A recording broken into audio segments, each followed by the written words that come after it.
ওপার বাংলায় পূর্বপুরুষদের দুর্গাপুজোর নিয়ম নিষ্ঠার এতটুকু ভাঁচা পড়েনি এপার বাংলাতেও।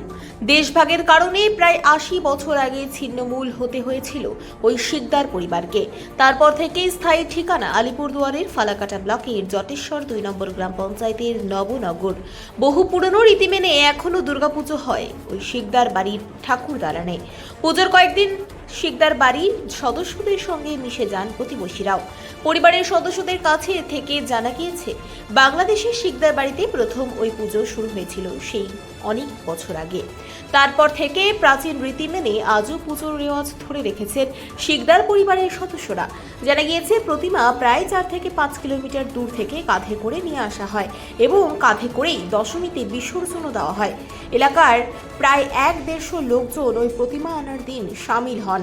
ওই পুজো যে বহু প্রাচীন তার নিদর্শন হিসেবে পুরনো পিতলের ঢাল ও তরোয়াল পুজো মণ্ডপে নিয়ম করে শোভিত হয় ইতিহাসকে সাক্ষী রাখতে।